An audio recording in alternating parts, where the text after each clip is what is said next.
संसाधनों पे पर जिसके ज्यादा बच्चा है उसको अधिकार देंगे। तो जिसके ज्यादा बच्चा है उसको कम बच्चा करने के लिए पॉलिसी लाए।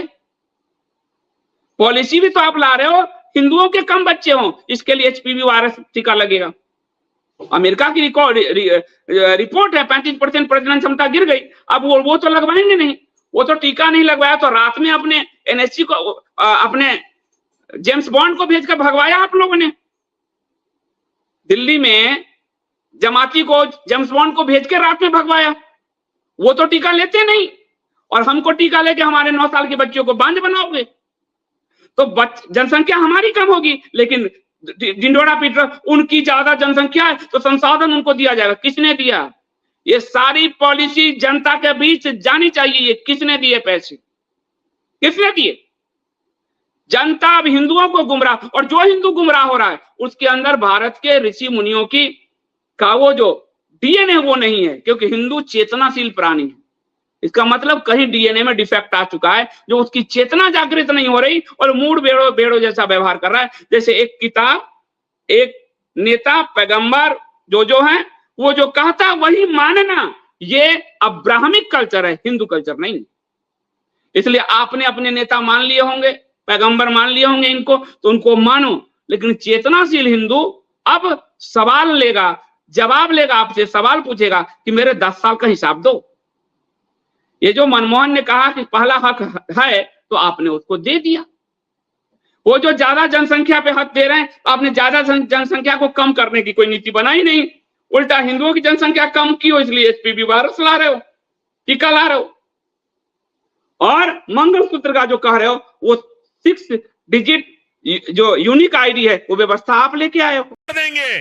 और पहले जब उनकी सरकार थी उन्होंने कहा था कि देश की संपत्ति पर पहला अधिकार मुसलमानों का है। इसका मतलब ये संपत्ति इकट्ठी करके किसको बांटेंगे? जिनके ज्यादा बच्चे हैं उनको बांटेंगे। घुसपैठियों को बांटेंगे। क्या आपकी मेहनत की कमाई का पैसा घुसपैठियों को दिया जाएगा? आपको मंजूर है? ये कांग्रेस का मैनिफेस्टो कह रहा है कि वो माताओं बहनों का सोने का हिसाब करेंगे, उसकी जड़ती करेंगे, जानकारी लेंगे और फिर उस संपत्ति को बांट देंगे। और उनको बांटेंगे जिनको मनमोहन सिंह जी की सरकार ने कहा था कि संपत्ति पर पहला अधिकार मुसलमानों का है।